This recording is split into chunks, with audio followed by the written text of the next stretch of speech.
You're just a waitress. Know your place." The sentence didn't echo, it detonated, slicing through the low hum of a $2 million private dinner high above Manhattan, where crystal glasses caught the amber light, and every chair held someone used to being obeyed. Forks froze midair, conversations died mid-word, and for a brief second, the entire room held its breath as Jonathan Reed leaned back in his chair, calm, composed, untouchable. The kind of man who built empires with a phone call and ended careers with a glance, his tailored suit flawless, his confidence louder than any voice in the room, and standing beside him, barely acknowledged until now, was Naomi Carter, 26, black uniform pressed, posture straight, hands steady despite the weight of a silver tray. She had carried through rooms like this 1,000 times, rooms where people like her were expected to move quietly, speak softly, and disappear completely, and for a moment, it looked like she would do exactly that again. Her eyes lowered, her voice calm as she said, "I'm sorry, sir." The kind of apology that kept shifts smooth and tips intact, the kind that made powerful men feel even more powerful. A few guests shifted uncomfortably. Others smirked behind their glasses, because this was familiar, this was expected, this was how the world worked. But what none of them noticed, not the investors, not the assistants, not even Jonathan, was the way Naomi's eyes moved, not nervously, not submissively, but precisely, scanning documents left open on the table, catching fragments of conversation, numbers, clauses, details whispered between men who thought no one else was listening. Because Naomi had learned something long before this night. Invisibility wasn't weakness, it was access, and access, if used right, could become power. Jonathan reached for his glass again, dismissing her with a flick of his fingers like she was part of the furniture, already turning back to the deal, already certain the room belonged to him. And that was when Naomi leaned in just slightly, close enough that only he could hear, her voice still soft, still respectful, but carrying something else now, something steady, something dangerous. "Sir, are you sure you want to finalize this offer?" Jonathan paused, barely, just a flicker, the smallest crack in an otherwise perfect rhythm.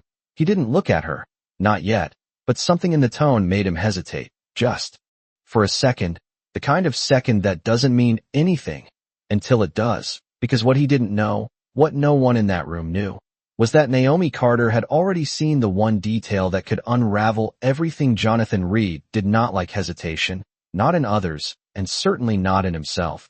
But that single question lingered longer than it should have, like a faint crack beneath polished marble. He slowly turned his head, just enough to finally look at her, really look at her, as if trying to understand why a waitress would dare interrupt the flow of a deal worth over $2 billion. His eyes narrowed slightly, not in anger, but in calculation, the same look that had closed mergers and dismantled competitors. "What did you just say?" he asked, his voice low, controlled, the kind that made people step back without realizing it. But Naomi did not step back. She did not raise her voice either. She simply met his gaze for a fraction of a second before lowering it again. Perfectly professional, perfectly composed. "I only meant, sir, that some details may need a second look," she said. And to anyone else in the room, it sounded harmless, even helpful. But Jonathan heard something else, something precise, something intentional. Around them, the room began to breathe again.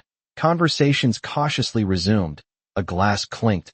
A quiet laugh tried to patch over the tension, but the rhythm was off now, just slightly, like music that had missed a beat. Jonathan exhaled through his nose, dismissing it outwardly.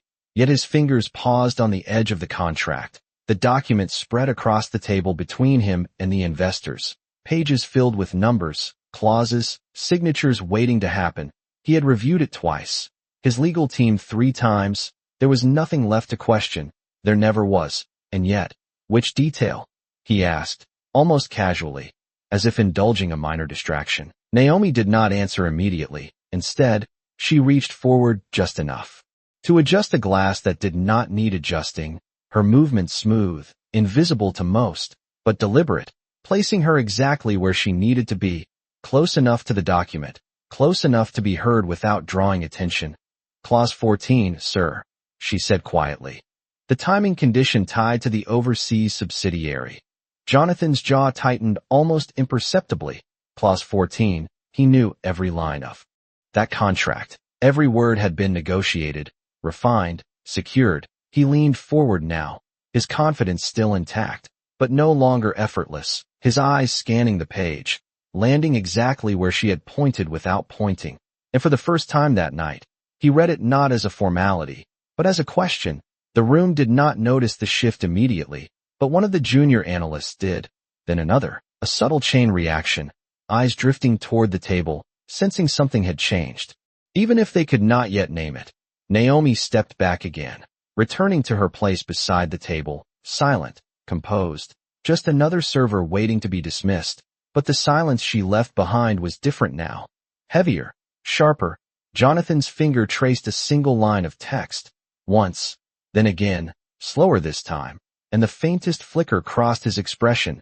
Not doubt, not yet, but awareness. The kind that comes just before everything tilts. And somewhere across the table, one of the investors leaned forward slightly, watching, because power had not left the room. But for the first time that night, it had begun to move. Jonathan Reed read the line again, slower this time. Each word no longer part of a routine, but a potential fracture. The clause was simple on the surface, a timing condition tied to an overseas subsidiary, standard language, something he had seen 100 times before. And yet something about the phrasing felt off now, not wrong, but misaligned, like a lock. That almost fit the key, but not quite. His fingers stopped midway across the sentence. And for the first time that evening, he did not look like the man who controlled the outcome. Across the table, the lead investor, Daniel Whitmore, noticed it immediately. His posture shifted, subtle but unmistakable, the kind of shift that signaled attention, not courtesy, but interest. "Is there a problem, Jonathan?" Daniel asked, his tone calm, measured, but carrying the weight of someone who did not ask unnecessary questions. Jonathan did not answer right away, his eyes still fixed on the contract, his mind recalculating. Clause 14 tied the final transfer of equity to a regulatory approval window, but the window was defined by a jurisdiction that had recently updated its compliance timeline. A detail small enough to overlook, large enough to matter. If the approval did not align exactly as written, the entire deal could stall, or worse, collapse under its own conditions. And that risk had not been priced in, not discussed, not even acknowledged. A faint murmur rippled through the table as another advisor leaned in, scanning the same section. Then another. The quiet confidence that had filled the room minutes ago began to thin, replaced by something sharper, something uncertain. Jonathan finally leaned back. But it was not the same movement as before. It lacked the ease, the certainty. His jaw tightened slightly as he looked up, not at Naomi this time, but at Daniel. "It is a minor detail," he said, but the word minor did not land the way he intended, because now the room was listening differently. Daniel extended his hand toward the document. "May I?" he asked, already knowing the answer. The paper slid across the table, and with it, the balance of control. Naomi stood where she had always stood, just outside the circle of power, but no longer invisible, not to those who were paying attention. Daniel adjusted his glasses, reading carefully, his silence stretching just long enough to shift the atmosphere again. Then he exhaled slowly, not in frustration, but in recognition. "This clause," he said, tapping the page lightly, "could invalidate the entire execution timeline if the approval extends beyond 30 days. The words landed heavier than any insult, because they were precise, undeniable, real. One of the junior lawyers nodded almost instinctively, then quickly looked down, as if realizing too late that he had just confirmed something out loud. Jonathan's expression hardened, not with anger, but with the effort of regaining ground. "We can amend it," he replied, but now it sounded reactive, not strategic. Daniel leaned back, studying him, then glanced briefly toward Naomi, just for a second, enough to acknowledge, not her role, but her presence. "Perhaps," Daniel said, "but it raises a larger question." He paused, letting the silence do its work. How did we all miss it? The room went still again, not frozen this time, but focused, because the question was no longer about a clause. It was about awareness, about who was paying attention and who was not. And standing quietly beside the table, Naomi Carter adjusted the edge of her tray, her expression unchanged, as if nothing had happened at all. but the truth had already moved through the room, and it was not going back. The silence did not break. It shifted, tightening around the table like an invisible thread, pulling every eye back to the contract, back to the man who was supposed to control it. Jonathan Reed straightened in his chair, shoulders squared, expression sharpened into something practiced, something deliberate, the version of himself that had walked into this room expecting nothing but agreement. "We revise the clause, extend the window, and proceed," he said, voice steady, authoritative as if the solution had always been part of the plan, as if nothing had been missed at all. But the words did not land cleanly. Not anymore. Daniel Whitmore did not nod, did not immediately agree. Instead, he leaned back slightly, fingers steepled, studying Jonathan with a patience that felt heavier than pressure, because patience meant he was thinking, and thinking meant the deal was no longer moving forward. It was being reconsidered. "You are suggesting we adjust a core condition after signing." "Review," Daniel said calmly, not accusing, not emotional, just precise. And precision in rooms like this was more powerful than volume. A few seats down, another investor shifted, glancing again at the clause, then at Jonathan, then briefly, almost instinctively, toward Naomi, as if trying to understand how the smallest voice in the room had redirected the largest conversation. Jonathan followed that glance without meaning to, just for a fraction of a second, his eyes landing on Naomi where she stood, still, composed, her presence unchanged, but now impossible to ignore. And in that moment, something unfamiliar crossed his expression, not anger, not embarrassment, but recognition, the realization that control had not been taken from him. It had slipped, quietly, precisely, the way a detail slips through a contract when no one is paying attention. He looked back at Daniel, regaining his tone. "It is still a strong deal," he said, but the certainty was thinner now, stretched. Daniel nodded once, slowly. "It was," he replied, the past tense settling over the table like a shadow. A pause followed, not long, but long enough for everyone to feel it, long enough for the weight of possibility to turn into the weight of consequence. One of the legal advisors cleared his throat softly. "If the clause triggers a delay, the valuation exposure increases significantly," he said, careful, measured. But the implication was clear. Risk had entered the room, and once risk was visible, it could not be unseen. Jonathan's hand rested flat on the table now, no longer gesturing, no longer directing, just still, as if anchoring himself to a moment that was already moving away, across from him. Daniel closed the folder halfway, not fully, not decisively, but enough to signal hesitation, enough to change the trajectory of everything that had been building toward this signature. And then, almost casually, but not without meaning, Daniel spoke again. "Who noticed this?" he asked, his eyes scanning the table, the lawyers, the advisors, the executives, each one avoiding the question in their own way, because the answer was already known, even if it had not been said out loud.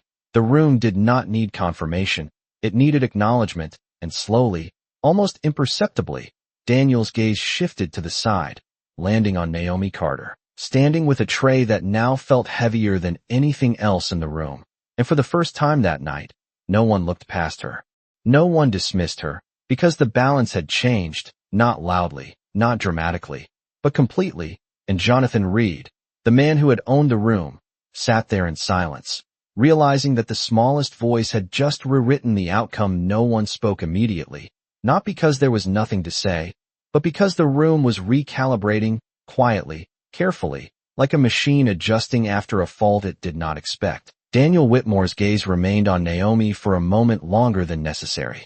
Not intrusive, not performative, just acknowledging the source of the shift.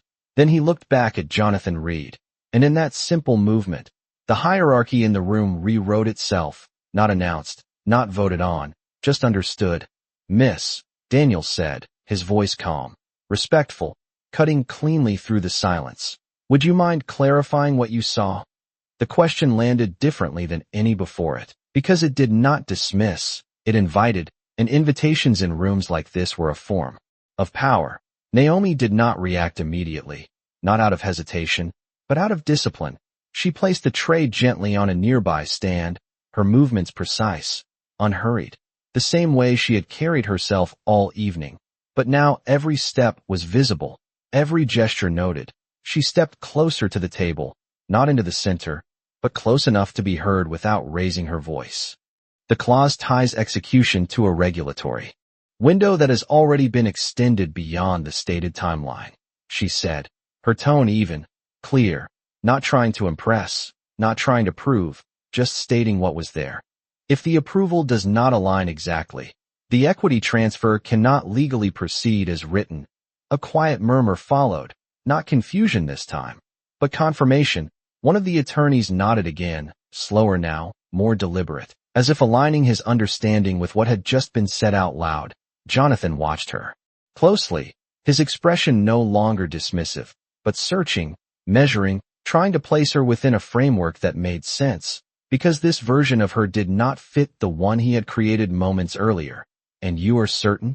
he asked, the question controlled, but no longer casual. Naomi met his gaze briefly, just long enough to answer without challenge. "Yes, sir," she said. "It is already reflected in the updated filing from last quarter." The precision of the answer settled into the room like fact, not opinion, not interpretation, fact. Daniel leaned forward slightly, his interest no longer subtle. "You have seen the filing?" he asked, not doubting, but confirming. Naomi nodded once. "I follow regulatory updates closely," she replied, simple, direct, offering no explanation beyond what was necessary, because the truth did not need decoration. Across the table, someone exhaled quietly, the kind of breath that signaled a decision forming, not yet spoken, but already moving. Jonathan leaned back again, but this time the movement carried weight, not confidence, his mind working through the implications, the missed detail, the shifting control, the presence of someone he had dismissed without a second thought, now standing at the center of a conversation that determined millions, if not billions. And for a moment, he said nothing, because there was nothing he could say that would restore the version of the room that existed before she spoke. Daniel closed the folder. Fully this time, the soft sound echoing louder than it should have. "We will need to reassess," he said, not dramatically, not emotionally, just final enough to change everything. The words did not crash, they settled, heavy, undeniable, and Naomi Carter, standing beside the table, did not smile, did not react. She simply stepped back, returning to her place, but it was no longer the same place. Because now everyone in the room knew exactly who she was, not by title, not by status, but by something far more difficult to ignore. She was the one who saw what they did not. The word reassess did not echo. It settled, heavy and irreversible, like a door closing softly but completely. And in rooms like this, doors did not need to slam to end something. Jonathan Reed felt it before anyone said another word. The deal was no longer his to command. It had slipped into a space where control was shared, questioned, redistributed, and that was a space he rarely occupied. Across the table, Daniel Whitmore rested his hands calmly on the closed folder, his decision not rushed, not emotional, but anchored in something far more dangerous to Jonathan than confrontation, clarity. "We will pause here," Daniel said, his tone even, final without force. A few advisors nodded immediately, others followed, not because they were told to, but because the direction was already clear. Momentum had shifted, and no one in that room wanted to move against it. Jonathan exhaled. Slowly, his jaw tightening just enough to reveal the effort it took to remain composed. "A pause is unnecessary," he replied, his voice still controlled, still deliberate, but no longer carrying the same weight it had minutes ago, because now every word he spoke was measured against the silence that followed Naomi's. Daniel tilted his head slightly, not dismissive, not confrontational, just certain. "A pause is responsible," he corrected, and the distinction landed sharper than any argument. Because responsibility in that room meant protection of capital, of reputation, of leverage, and for the first time that evening, Jonathan was not the one defining those terms. A quiet shuffle of chairs followed, subtle but unmistakable. One investor leaned back, another closed his tablet, a third exchanged a glance with his legal counsel. These were not dramatic gestures, but in high-level negotiations, they were decisive. They signaled withdrawal, recalculation, distance, and Jonathan saw it all, not as separate actions, but as a pattern forming, a pattern he had built his career reading in others, now reflected back at him. He glanced once more toward Naomi, not with the dismissiveness from before, but with a question he could not fully articulate. How did she see it? How did she catch what his entire team did not? But Naomi was no longer part of the conversation in the way he understood. She had already done what she came to do, whether by design or by instinct. And now she stood quietly again, hands steady, posture unchanged, as if the outcome unfolding around her had nothing to do with her at all. Daniel stood up slowly, not abruptly, but with the kind of calm authority that did not require explanation. "We will revisit once the terms reflect current conditions," he said, extending a hand toward Jonathan, not as agreement, but as closure for the moment. Jonathan stood as well, because standing was expected, because posture still mattered, but the exchange was different now, the handshake brief, formal, lacking the unspoken alignment it was meant to symbolize. Around them, the room began to move again, softly, carefully, like a system restarting after a disruption. Conversations resumed in lower tones, glasses were lifted again, but the energy had changed. It no longer belonged to one man. It no longer followed one direction. And as Jonathan stepped back from the table, the space he left behind did not feel like absence. It felt like transition, because the room had already adjusted to a new center, and standing just outside of it, Naomi Carter reached for her tray once more, her movements as precise as before. But now, every person in that room knew something they had not known an hour ago. Power was not always the loudest voice at the table. Sometimes, it was the one that spoke only once and changed everything. The room did not return to what it was, it adjusted around what had just happened. Conversations resumed, but softer now, more careful, like everyone was aware that something invisible had shifted and could shift again at any moment. Jonathan Reed stepped away from the table with measured control, each step deliberate, each breath steady. But inside, the calculation had not stopped, it had only intensified. He had built his reputation on reading rooms faster than anyone else, on catching what others missed, and yet tonight, the one detail that mattered most had not just slipped past him. It had been caught by someone he had already dismissed, and that realization did not sit quietly. It pressed, sharp and persistent, across the room. Daniel Whitmore spoke in low tones with his advisors, their heads close together, not secretive, but focused, already restructuring the conversation without Jonathan at the center of it. And that was the difference. Not the pause, not the delay, but the repositioning. Jonathan was no longer the axis. He was now one of many variables, and variables could be replaced, refined, or removed.